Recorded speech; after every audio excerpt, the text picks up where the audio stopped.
Hey, this is Meng here from agentsofspeech.com. Today we'll talk about how to get your child to have a back and forth conversation with you. All right. So loads of parents tell me, oh, I want to have a back and forth conversation with a kid. But at the end of the day, can we define what a back and forth conversation is first? So in my books, at the very least, what is a back and forth conversation is that the child initiates to tell you something and then you respond back, they respond back. There's a few back and forths here, right? So let's say that your child is not able to even initiate a conversation with you, right?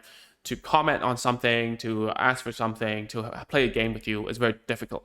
And parents, they have a different, like, especially if you're a mom and you have a lot of worries, you have a lot of expectations, and you see other children performing in a way that is different from your child, then it's very difficult for me to tell you that this is part of the journey, right? It's very difficult. So what I'm trying to say here is this. Look, a back and forth conversation is defined by you. Like, what do you mean by that, right? At what language level are you talking about? If it's a single word level, your child can only use one word. Just saying one word to you, you respond back, he says another word to you, is already back and forth conversation. That's at his language level already, right? So if a child is at two words and they can answer some questions, then okay. Then you might ask them a question, they might answer you back, and it might go back and forth one or two times. That's already back and forth. If your child is nonverbal, right? Just giving you something, showing you something, tapping you, giving you a gesture, and then you answer back and they smile at you and whatever, that's already back and forth. So I am not sure, there's no dictionary term, like there's no, in our industry, we don't have a term called back and forth conversation, right? There are only what we call language functions, right? So what language functions are we talking about? So in the next week's video, we'll talk about functional language and also need-based language, which a lot of parents, they tell me about that. Oh, my kid only talks to me when they want something, right? So at the end of the day, let me just tell you this, right? If I do, like, I talk to you, like most 90% of people who watch this are mothers, we're going to talk about makeup, right? How long can I hold the conversation with you, right? Can I even have a conversation with you? Probably not. All right, really, I really cannot. And if you were to have a conversation with me, my things that I like to talk about are video games, right? Are about teaching children, about whatever. So when you have a conversation with me and I only talk about video games, is it going to be hard for you to carry on the conversation? Yes, okay? So I want you to think about this. What is the wants and what are the topics that your child would like to have a conversation with you? Loads of mom would say, what happened at school? How are you? How was your day? They can't answer. Well, first of all, the language level isn't up to there yet, right? You need to adjust to the language level in order to have a conversation, like a back and forth, a communication. So what is it? What topic can you choose that will keep their interest? And also, what language level are you adjusting to? Are you talking to a single word level child, asking them like crazy questions like, why do you think Brian didn't like his lunch, right? That's impossible for him to understand, right? If you are in a foreign country, someone talks to you and ask you that kind of question, and they want to have a conversation with you, they would actually, someone with empathy would go down to your language level and start talking about other stuff and add gestures and whatnot. So therefore, you should be doing that with your kid as well. Do not come from a place where I'm like, oh yeah, I want to have a conversation with you, but I'm gonna start talking in a way that I would talk to someone who has mastered language. That's very dangerous because you see, if you remember back in school, right? People who speak, like I went to international school, okay? People who spoke a certain language, they hung out together, right? People who had similar interests, they hung out together. People who had similar levels of competency, they hung out together, all right? I'm not talking about like IQ or whatever. It's just different, like sports competency, you know, like a video game competency, this kind of stuff, right? People do that usually. So I'm just bringing some common sense. If you're talking to your child and you want them to hang out with you and they want to have a good time and they want to have a conversation with you, you need to be interested in the stuff that they are interested in, okay? Let me give you an example. So a lot of times parents are very worried because, oh, they're not having a conversation with me. Are they autistic, right? And let's say that they are, okay? Let's say go to the worst case scenario. If you go to an autistic person, right? You go to an autistic person and decide to go ahead and talk about things that they do not care about, what are they going to do? They're going to leave. So why would you do that, right? Well, what's happening is like, because like what I see, like teachers, parents, other therapists, me used to be as well. Oh, they can't talk to me. I'll bombard them. I'll bombard them with conversations just because I'm scared they don't know how to talk. So I'm going to talk more. So what's that going to do? That's going to actually annoy the child. All right.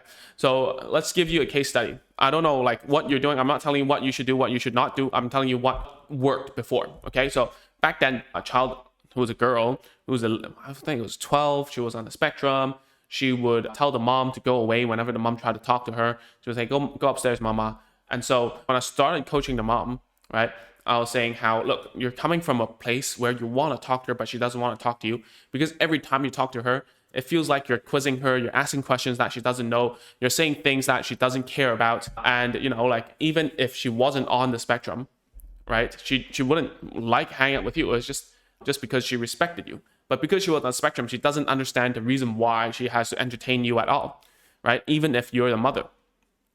So what we did was that we started to play with the kid, right? We shoved a bunch of toys, even though she was 11, 12, like went with her interests. Her interests are a little bit more baby. She was verbal, but she liked to pretend play stuff, right? But that's fine. Like if she likes to pretend play, then we play with her. So in the beginning, I coached them up. I said, do not talk.